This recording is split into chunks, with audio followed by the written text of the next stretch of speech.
It's Nate and Eric. We're talking to musicians and music-adjacent people about the worst shit show they've ever been a part of. These are the stories that you don't get to hear. This is what we call shit show. Hey, what is up, everybody? Thank you again for checking us out. You can follow us on Instagram at shitshowpod and Facebook as well.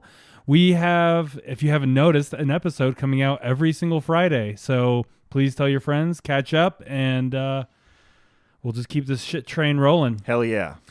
So today I'm about ready to leave.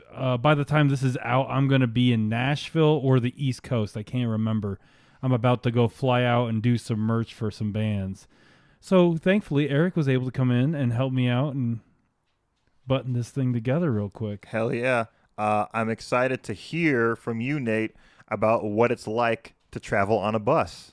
Very stoked about living vicariously through you. Well, I have been on a bus before, and sleeping is hard. Oh, really? Well, you know me, I'm really motion sickness. Sure. Or I've got real bad motion sickness. Yeah, I guess that's and apparently, from what it was my first bus situation, I was like, this is bumpy. But everyone, I guess, was like, this is not the normal. Apparently, the bus driver, like, I guess some of the crew guys by the end of it were like ready to fist fight this guy. Oh shit, really? Yeah, they were like, there was like a whole like thing going on between the bus guy, the driver, and about his driving. Yeah. Wow. Like, dude, I was woke up a few times while on the bus, and if people don't know, you're supposed to sleep with your feet facing the front of the bus.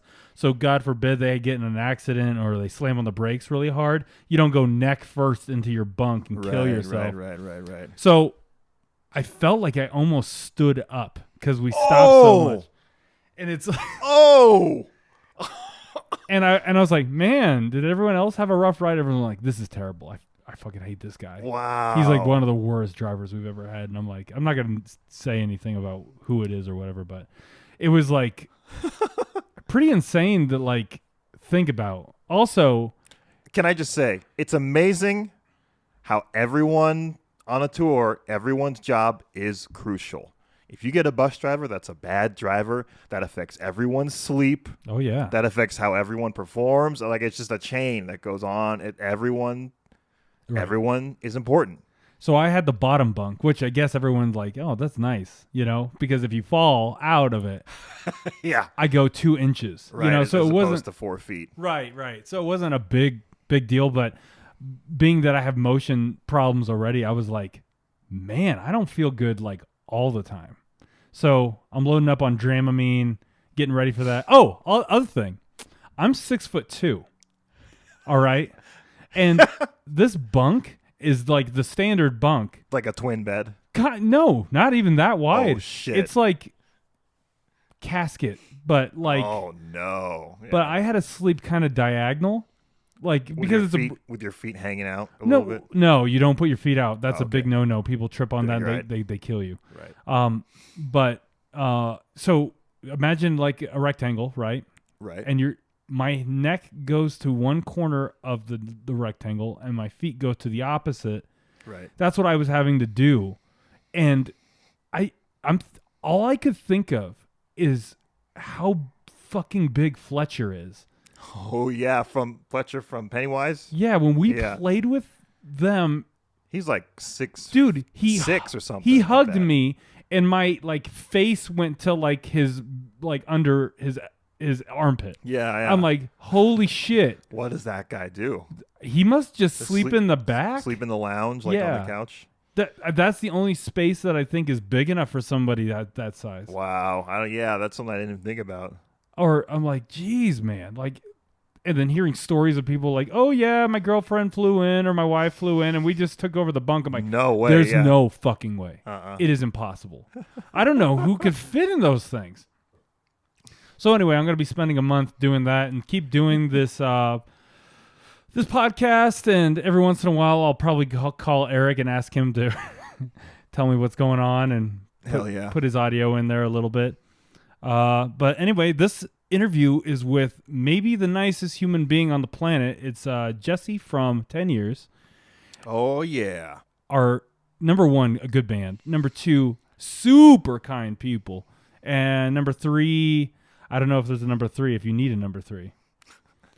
Well, but when this was recorded, this is our first tour with them. It was the East Coast. And then since then, we've already toured with them again. So apparently we made a good impression. Yeah. I believe this story is about a festival they played with Puddle of Mud. Is that correct? Yeah, you are absolutely right. Yeah, so this is a great story. So tune in. It's wonderful. All right, thanks everybody. Check it out. Hit the music.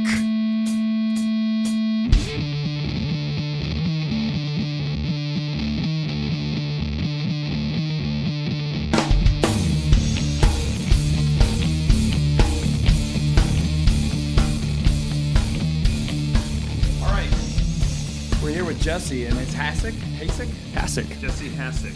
Yes. Lead singer of the one and only 10 Years. Awesome to be with you right now today. We are currently in what city, Eric? Poughkeepsie, New York. Yeah, I asked him to say it. Yeah, I like your enunciation. Mine is very Tennessee. Poughkeepsie. Poughkeepsie, yeah. Yeah. Mine was I was like, Poughkeepsie? Poughkeepsie. Yeah, I was screwing it up. Yeah. At the Chance Theater today, and this is the second to last show on tour. Yeah, we're on tour with these guys, and Jesse was kind enough to give us a few minutes out of his hectic day. Yeah, well, you guys came to me with what I thought was a pretty brilliant idea to kind of give everybody a little insight of what happens on the road that you don't really get to talk about unless you're asked about it. Absolutely. So, yeah. So let's get to it. What to you is one of the Man, yeah. Because you guys have been around 15 years, Yeah, so 15 plus years, Yeah, right? so we probably have a dumpster full of shit shows. It's not something like to be happy about. Yeah, it's yeah. just something that happens. Yeah. You're like, God dang. Yeah. So I would say the one that really sticks out that was just a monumental failure in so many ways. I mean, luckily it wasn't on us, so it's easier for me to talk crap about it. But so it was just a one-off show, and if I remember correctly, it was like West Virginia.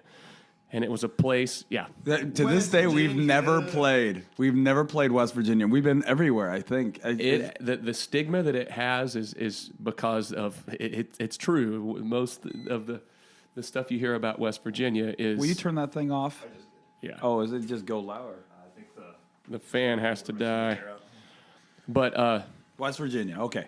it's interesting. We've definitely played a few West Virginia shows, but this one in particular was supposed to be a fly date, but it was close enough in proximity to us with Tennessee. We're like, we'll just drive up.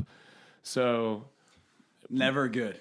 yeah, and especially when you're off the road and you're out of practice, and we go to get up there, and first of all, our tour manager was telling us like this is getting some warning flags early because we're not getting the daily layout out, or like no information's coming back the way that we're wanting. It's like, well, we've already committed, they've already paid half deposit, so let's do this thing.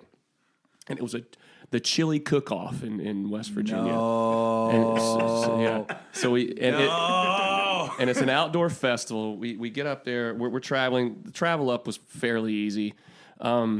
We get there, and we since it was one show, we didn't take the tour bus. We just van and trailer, kept it light, one and done, come back. Right. We get up there, and we start unpacking our stuff.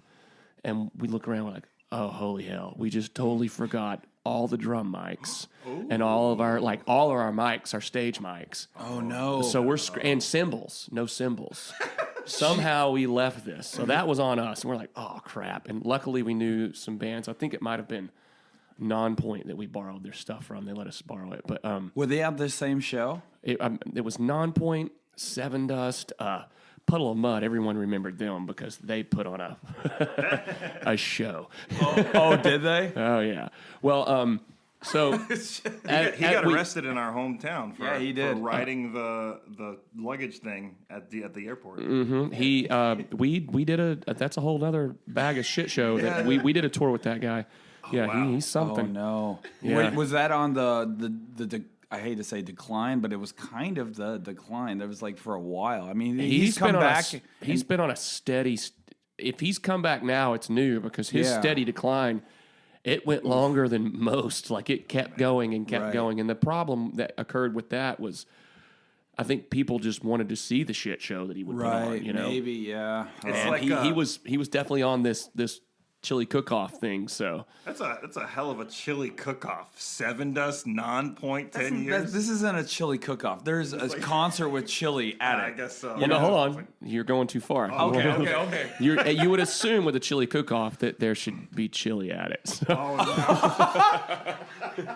so we get there and we get the equipment worked out. We're setting up. We're like, okay, sun's still out. And right about when the negative feedback comes back through our tour manager, like, we can't find anybody. The clouds start coming in. It starts raining.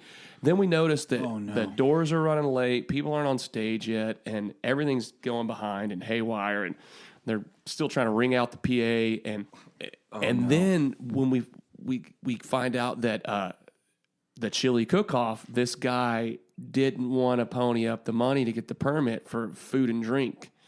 So not only was there no chili at a chili cook-off, he didn't get his beer permit either. Oh, no. You want to see some angry rednecks. You don't give them their beer and chili. In West Virginia. Yeah, I man. mean, not even West Virginia or whatever. Anywhere. I go to a show and I'm just like, all right, well, I'm going to go have a drink right now. Yeah. And just, relax. We were just on the road. And they're like, yeah, sorry, we don't have booze here. Like, what the hell are you talking Or about? imagine if it was a chili cook-off. You're like, I want to try all these different chilies. I'm excited to see what they have to There's offer. so many factors that are already failing. One time Miserable. we played at South by Southwest, and it was a new venue. They didn't have an alcohol permit yet. And it was like everyone They would were come in. scrambling so hard just to open for South by Southwest. Yeah, and so we were playing, and people would walk in, check us out, be like, "Oh, cool." Go to the bar, and like, "See ya, I'm out of here. I need." Oh yeah, a it's drink. a quick turn. Yeah. And so the first band goes on. I can't remember who it was, and the show's starting and things are going, and the crowd it's raining, but it's like that misty, like The worst. It's like being spit on by nature. Yeah, it's just like it's hissing on you, just and it's cold and there's no sun and it's outside and they don't have booze to make them happy. They're hungry. Oh my god! They're hungry, they're thirsty, and they want everything and they can't have it. And so then Puddle of Mud played before us from the stage we were on. We played right before Seven Dust, and they're waiting for Puddle of Mud to show up because they once again notoriously couldn't find him. He missed his flight, whatever. He finally scrambles on and he gets up there and he's playing. And he starts playing, and they're yelling at him to play like the singles, and the crowd's getting pretty. They're not happy from all the other circumstances, and this guy's just out of his mind, messed up. And so they start heckling him. He starts spitting at them and cussing, and he stops the music. And then his band's uncomfortable, and they're just like playing, just like to keep it going in the background.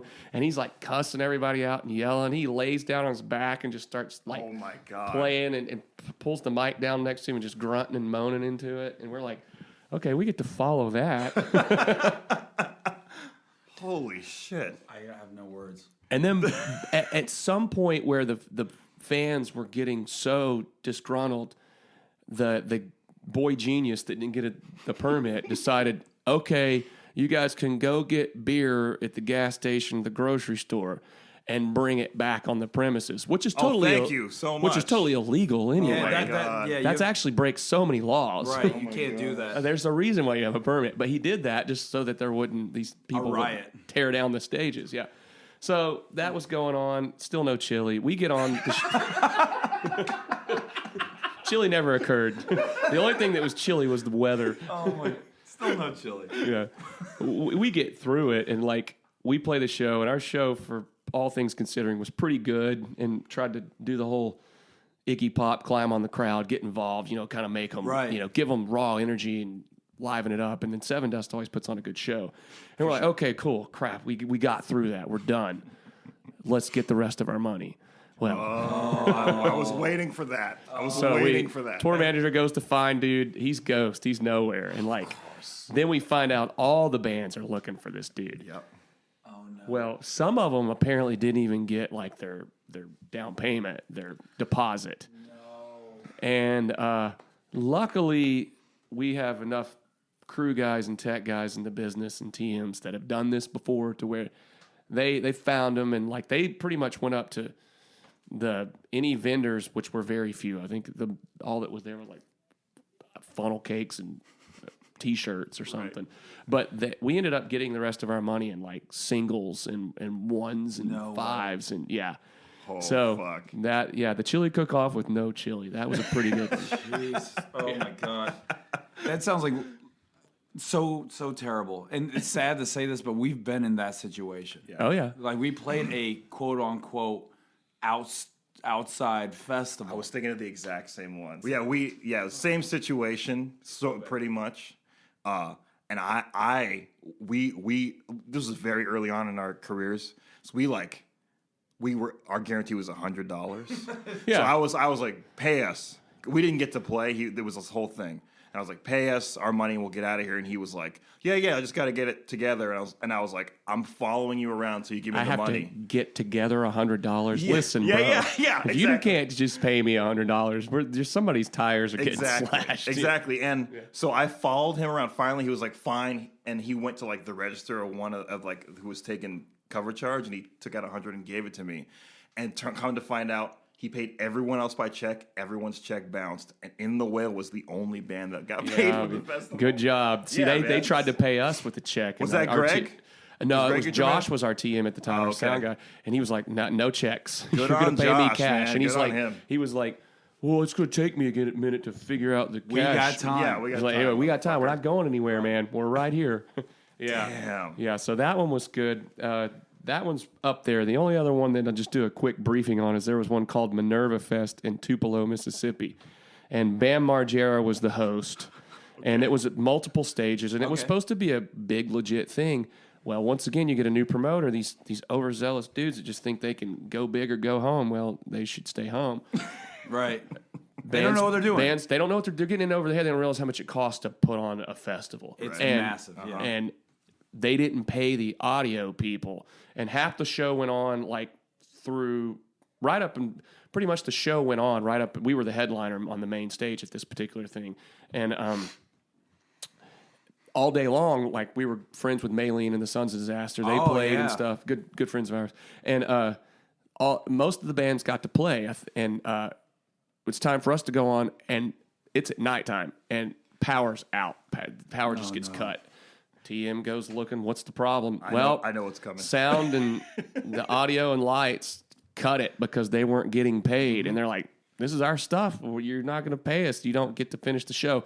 Crowd's really worked up. Oh, yeah. They're really, because they're ready to like see the finale. They just went and spent their whole day hanging out, having a good time in the sun, which is awesome.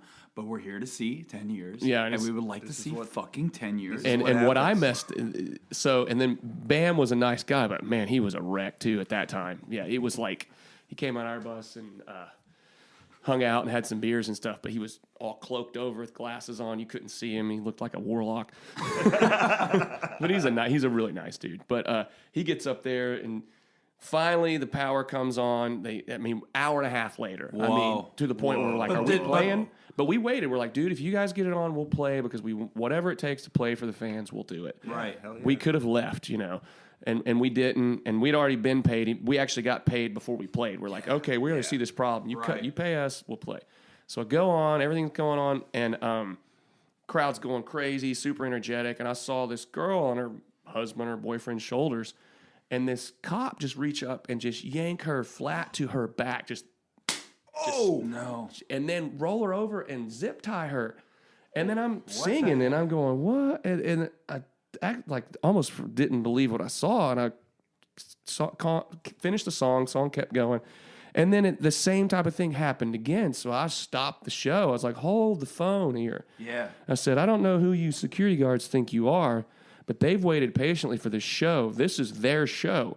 I said, you guys outnumber them, blah, blah. And I started like rallying up. Inciting a riot. And I felt like the power of God in my hands for this. I was like, yeah, this is your show. This is your moment. And then I felt the crowd coming unglued. And these, and in my brain, there's a split second of clarity where like, okay, dude, if you didn't incite a riot, I'm going to jail. That's like Right. big charges. Yeah. And they were coming apart, and I had to tone them back down and say, all right, everybody love everybody.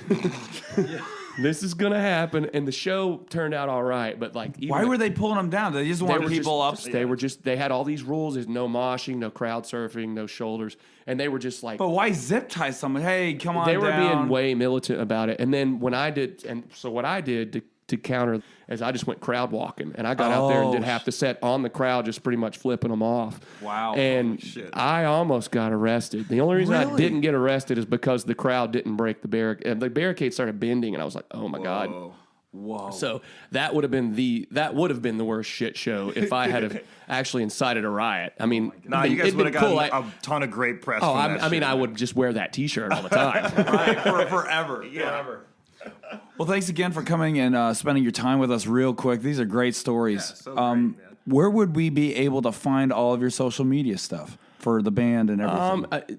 Just 10 years music For Instagram, for Instagram and for Facebook, and all that yeah, stuff? just 10yearsmusic.com for the website and everything. It's all just 10 years music. Cool. Yeah. We'll Yeah. make sure to go and post all that stuff Yeah, and man. then post the picture about Definitely, and it's been a pleasure, guys. it. Yeah. Thank you for having us on tour. Yeah, definitely. Eric and I were just kind of joking listening back to this. Like, if we were to do an interview with Puddle of Mud, would you just like go, all right, tell me what isn't a shit show? We'll start Right. there, because that'd probably be less. Process of elimination. Just kind of work backwards and then go like, all right, what's the worst? It couldn't have been when he got arrested in Denver. That could For not. riding the carousel at the airport, I believe, was why he got arrested. Like, what is that? Like the facing property? Yeah, I don't know. It's private property. The airport's private. It's the airport. People don't play. It's probably a pretty serious situation he got himself into. He didn't even play the show, did he? I don't think so. Anyway, Brutal. thanks you guys. Please check us out. _the_whale on Instagram. In the Whale Cult on TikTok. In the Whale on Facebook. In the Whale on Twitter. We'll see you next week. Bye.